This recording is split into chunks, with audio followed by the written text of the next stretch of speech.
আজকে এই সরকার সংস্কার কমিশন অনেকগুলো গঠন করেছে, কিন্তু শিক্ষা সংস্কারের কোনো কমিশন হয়নি, যেটা সবচেয়ে আগে প্রয়োজন ছিল, যেটা আমি মনে করি যেটা সবচেয়ে আগে দরকার ছিল। গোটা প্রবলেমগুলোর মূলে ওই জায়গাটাই। আমি যদি আমার যদি শিক্ষাটাই ঠিক না হয়, জ্ঞান যদি আমার না থাকে, তাহলে আমি কি দিতে পারবো বা কি নিতে পারবো, বা সমাজের কোন পরিবর্তনটা আমি আনতে পারবো, আমি নিজের পরিবারের জন্য বা কি পরিবর্তন আনতে পারবো। কনফিউশন সেখানে কিছুটা হয়েছে আর কি। আপনারা খুব স্পেসিফিক করে বলেনি যে কি বিষয়ের উপরে এটা আলোচনা হবে। তো আমরা ধরে নিচ্ছি যে শহীদ প্রেসিডেন্ট জিয়াউর রহমানের 89তম জন্মবার্ষিকী এবং একই সঙ্গে জিয়া স্মৃতি পাঠাগারের গ্রন্থ আড্ডা 12তম প্রতিষ্ঠা বার্ষিকী, তাই না? স্পেসিফিক কোনো বিষয়ে আজকে এখানে আলোচনা হচ্ছে না, হচ্ছে যেটা সেটা হচ্ছে এইভাবে। এখানে আমি খুব খুশি হয়েছি যে নতুন প্রজন্মের নতুন নেতা সৈয়দ আবদুল্লাহ, তিনি ফ্যাক্ট চেক সাংবাদিক ও সোশ্যাল অ্যাক্টিভিস্ট। আমি তাকে চিনতাম না।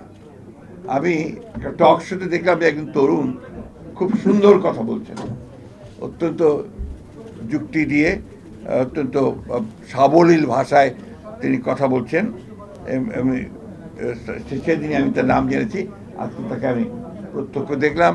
আমি খুব খুশি হয়েছি যে আমাদের একজন তরুণ, তিনি সম্ভবত এই বৈষম্য বিরোধী ছাত্র আন্দোলনের সঙ্গে জড়িত সমন্বয়ক, তিনি অত্যন্ত চমৎকার করে আপনার অনেকগুলো বিষয় তুলে ধরেছেন।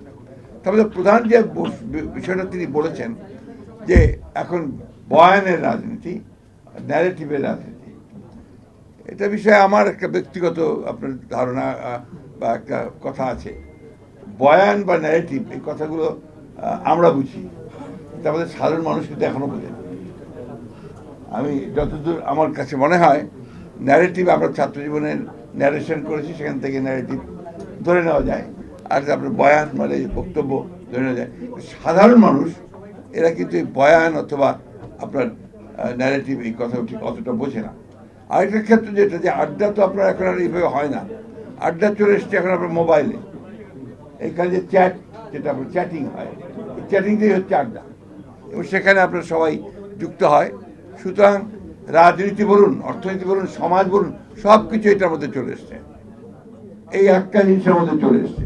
সুতরাং যে মামুন ভাই যে কথাটা বললেন যে প্রযুক্তির পরিবর্তনের ফলে সব কিছু বদলে যাচ্ছে, এই জিনিসটা আমরা অনেকেই যারা বয়োবৃদ্ধ আছি, বয়স্ক আছি, আমরা ঠিক বুঝতে পারি না, যার ফলে আমাদের এই চিন্তাভাবনাগুলো, বয়স্কদের চিন্তাভাবনা এবং তরুণদের চিন্তাভাবনার সঙ্গে অনেক ফারাক থেকে যায়। আমি মনে করি যে আমাদের বাংলাদেশের অনেক অনেক অনেক সমস্যা, তার মধ্যে প্রধান সমস্যা হলো যে আমাদের লেখাপড়াটা একদম শেষ হয়ে গেছে। শিক্ষা ব্যবস্থা, শিক্ষা এটা আপনার একদম শেষ, ওটার মধ্যে কিছু অবশিষ্ট আছে আমার কাছে মনে হয় না। আপনি প্রাইমারি স্কুল থেকে শুরু করেন একেবারে ইউনিভার্সিটি, সব জায়গায় দেখবেন যে এত নিচে চলে গেছে তার মান, এটা ঠিক বলে বোঝানো যাবে না। ক্যাডেট কলেজের ছাত্র Sayeed Abdullah, cadet college privileged শিক্ষা প্রতিষ্ঠানের একটা। এই দেশে খুব কম সংখ্যক ছাত্রই সেখানে যাওয়ার সুযোগ পায়, এবং এটা সরকার অনেক অর্থ ব্যয় করে, most privileged. What about the primary schools? একেবারে সে কুড়িগ্রামের চরের উমারির চরের মধ্যে প্রাইমারি স্কুলটা বা হাই স্কুলটা, সেখানে কি শিক্ষা পাচ্ছে, কি ব্যবস্থাটা আছে, সেটা কিন্তু আমরা অনেকেই জানি না। অসংখ্য স্কুল তৈরি হয়েছে আপনার বিভিন্ন এমপিও ভুক্তি করে, এবং কলেজ তৈরি হয়েছে উইথ অনার্স অ্যান্ড মাস্টার্স, যেখানে আপনার কোনো শিক্ষক নেই, সেখানেও আপনার অনার্স করে বসে আছে। দিনাজপুর গভর্নমেন্ট কলেজে যাওয়ার কিছুদিন আগে আমার সুযোগ হয়েছিল, আমার চাকরি জীবনের শুরুতে আমি দিনাজপুর গভর্নমেন্ট কলেজে কাজ করেছিলাম। সেখানে একটা ডিপার্টমেন্ট আছে, অ্যাকাউন্টেন্সি ডিপার্টমেন্ট, যার মাত্র একজন শিক্ষক, অনার্স আছে, মাস্টার্স আছে, অনলি ওয়ান টিচার। এখন আপনারা বলুন যে এই কলেজগুলোর কি প্রয়োজন আছে? সবাই আর্টস পড়ে, বিএ আর্টস বেশিরভাগ, এবং আপনার যে কমার্স খুব কম ছাত্র পড়ে আজকাল, সায়েন্স তো পড়েই না প্রায়। তাহলে এই যে শুধুমাত্র জেনারেল এডুকেশনে বিএ পাস করাচ্ছেন, তাদেরকে দিয়ে আপনি কি করবেন? তার প্রয়োজনটা কি? সমাজে তার প্রয়োজন কি? কোনো প্রয়োজন নেই। এবং যার ফলে দেখা যাবে যে তার পুরো শিক্ষাটাই ব্যর্থ হয়েছে। এর মধ্যে কি হয়, ছেলেকে লেখাপড়া শেখানোর জন্য বা মেয়েকে লেখাপড়া শেখানোর জন্য ওই বৃদ্ধ মা তার জমিটুকু শেষ জমিটা বিক্রি করে ছেলেকে পাঠিয়ে দেন ঢাকায় পড়ার জন্য। সেখান থেকে বিএ পাস করে যায় বা একটা প্রাইভেট ইউনিভার্সিটিকে একটা ডিগ্রি নিয়ে যায়, তারপর চাকরি খুঁজে পায় না। এই যে আপনার সারা দেশে অসংখ্য শিক্ষিত বেকার, এটা তো একটা বড় সমস্যা। এটাকেও কিন্তু আমরা কেউ চিন্তা করছি না। আজকে এই সরকার সংস্কার কমিশন অনেকগুলো গঠন করেছে, কিন্তু শিক্ষা সংস্কারের কোনো কমিশন হয়নি, যেটা সবচেয়ে আগে প্রয়োজন ছিল, যেটা আমি মনে করি যে এটা সবচেয়ে আগে দরকার ছিল। গোটা প্রবলেমগুলোর মূলে ওই জায়গাটাই। আমার যদি শিক্ষাটাই ঠিক না হয়, জ্ঞান যদি আমার না থাকে, তাহলে আমি কি দিতে পারবো বা কি নিতে পারবো, বা সমাজে কোন পরিবর্তনটা আমি আনতে পারবো, আমি নিজের পরিবারের জন্য বা কি পরিবর্তন আনতে পারবো। আপনারা দেখুন, মেডিকেল কলেজগুলোতে পরীক্ষার রেজাল্ট কালকে বেরিয়েছে বোধ হয়, তাই না?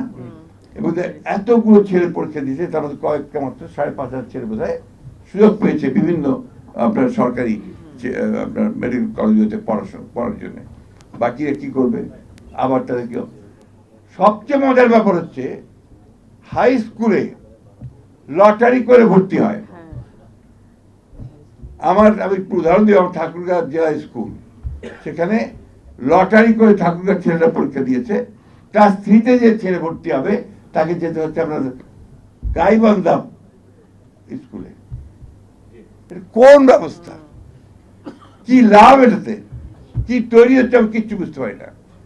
এই যে একটা, আমি বলবো এটাকে উন্মাদনা চলছে শিক্ষা ক্ষেত্রে, এটা তো আপনার কেউ কোনোদিন এটা দৃষ্টিও দিচ্ছে না, কথাও বলছে না, এটাকে পরিবর্তন করার জন্য কোনো চেষ্টা করা হচ্ছে না। এখানে যেহেতু আপনার কোনো নির্দিষ্ট বিষয়ে আলোচনা হচ্ছে না, আলোচনা বিভিন্ন খাতে যাবেই, এটা খুব স্বাভাবিক ব্যাপার। মাহবুবুল্লাহ ভাই আমার এখানে পাশে বসে আছেন, উনি আমার আদর্শ। আমরা যখন প্রথম ঢাকা কলেজেই পড়ি, তখন থেকে ওনাকে আমরা চিনি যে তিনি একজন অত্যন্ত ব্রিলিয়ান্ট স্টুডেন্ট এবং রাজনীতির সঙ্গে জড়িত। যখন ঢাকা ইউনিভার্সিটিতে গিয়েছি, ওনাকে সরাসরি পেয়েছি, তখন ছাত্র ইউনিয়নের উনি সাধারণ সম্পাদক, আমরা ঢাকা ইউনিভার্সিটি গিয়ে ভর্তি হয়েছি। একদিকে মেধাবী, স্ট্যান্ড করা প্রত্যেকটা পরীক্ষাতেই, অন্যদিকে আপনার রাজনীতির একেবারে সবচেয়ে আপনার বিপ্লবী রাজনীতির সঙ্গে জড়িত মাহবুবুল্লাহ ভাই। তার সংস্পর্শে আসার সুযোগ হয়েছে, অনেকেরই সঙ্গে আসার সুযোগ হয়েছে। উনি আমাদের পরীক্ষার আগের রাত্রে আমাদেরকে ইকোনমিক্সও পড়িয়েছেন, পরীক্ষার আগের রাতে উনি ইকোনমিক্সও পড়িয়েছেন আমাদেরকে। তো সেই মাহবুবুল্লাহ ভাই আজকে রিটায়ার্ড লাইফ লিড করছেন, এবং ওনার যে দেওয়ার কথা, যত বেশি আমরা আশা করি তার কাছ থেকে, আমরা যেটা আশা করেছিলাম যে আরো আরো আরো বেশি কিছু, কিন্তু তার জন্য সমাজ সেই সুযোগটা সৃষ্টি করেনি, এখনো করছে না। এই বিষয়গুলোর দিকে কিন্তু আমাদের নজর দেওয়া আমরা কেউ দিই না, আমরা যারা রাজনীতি করি আমরাও দিই না, কেউই দেয় না। এরকম অসংখ্য আছে, বিশেষ করে আমাদের যারা অবদান রেখেছেন আমাদের এই রাষ্ট্র গঠনে। 69 মুভমেন্টে তখন মাহবুবুল্লাহ ছিলেন একজন দিকপাল, তার বক্তৃতা শোনার জন্য সেই সময় হাজার হাজার ছাত্ররা চলে আসতো। সেই মাহবুবুল্লাহ 71 সালের যুদ্ধের পুরোটার সময় পাক সেনাদার বাহিনীর কারাগারে ছিলেন, তার মৃত্যুদণ্ড হয়েছিল। এই কথাগুলো কিন্তু অনেকেই জানে না। আমরা যদি শুধু বলছি শিক্ষাবিদ, উনি শুধু শিক্ষাবিদ নন, তিনি সমাজ পরিবর্তনের সবচেয়ে কঠিন রাস্তাটা বেছে নিয়েছিলেন, বিপ্লবের রাস্তা। সেই বিপ্লবের রাস্তা বাঁচতে গিয়ে তিনি তার জীবনের যে তথাকথিত যে উপরে ওঠার যে সিঁড়ি, সেই সিঁড়ি উনি খোঁজেন, যার ফলেই আজকে বলছেন যে আমার তো গাড়ির সমস্যা। এটাই বাস্তবতা।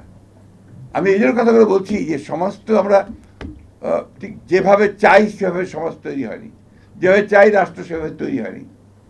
আমি ধন্যবাদ দিতে চাই ছেলেদেরকে যে তারা এই বিষয়গুলোকে সামনে নিয়ে এসেছে, এখন কথা হচ্ছে।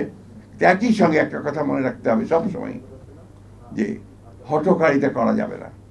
অতি বিপ্লবী কোনো চিন্তা ভাবনা নিয়ে সমাজে আরো অস্থিরতা বা একটা চরম একটা পরিস্থিতি সৃষ্টি করাটা বোধহয় সঠিক হবে না, নৈরাজ্য সৃষ্টি করাটা বোধহয় ঠিক হবে না। এই কথাটা আমাদের মাথায় রাখতে হবে। আমাদের সময় মাহবুবুল্লাহ ভাইরা যা থিওরি পড়াতেন আমাদের, তার মধ্যে একটা কথা ছিল রোমান্টিসিজম। রোমান্টিসিজম মানে শুধু প্রেম নয়, বিপ্লবের প্রতি প্রেম, অতি রোমান্টিসিজম। কি বলেন, বুঝতে না তো? তো এখন ওই চে গুয়েভারার কথা উনি বললেন, অর্থাৎ এই মুহূর্তে আমি সব পাল্টে দেবো, এই মুহূর্তে আমি দখল করব, এই মুহূর্তে আমি সব অন্যায় পড়ে দেব। এটা হয় না। You have to go step by step, একটা প্রতি ধীরে ধীরে যেতে হয়, যেতে গেলে কিছুটা পারা যায়। তাও সব কিছু যে সুনিশ্চিত হবে তা নয়। আজকে বদলায়, সব কিছুরই পরিবর্তন হয়। আজকে সোভিয়েত ইউনিয়নে বিপ্লব হয়েছে, সে বিপ্লব তখন সত্যিকার অর্থেই গোটা পৃথিবীর নির্যাতিত মানুষের সামনে সেটা একটা স্বপ্ন ছিল, যে সোভিয়েত ইউনিয়নের বিপ্লবের মধ্যে দিয়ে, লেনিনের কথার মধ্যে দিয়ে সেই যে বিপ্লব প্রতিষ্ঠিত হলো, সমস্ত জন্য মানুষের ভাগ্য পবিত্র হবে, গরিব লোক অনেক ভালো থাকবে, এটাই ছিল ব্যাপারটা। কিন্তু দেখা কি গেল, কিছুদিন পরেই, বেশ কিছুদিন পরেই ওখানেও সেই সমস্যা তৈরি হলো, সোভিয়েত ভেঙে গেল। changeTV.press, এক ফোঁটা হলুদও নেই।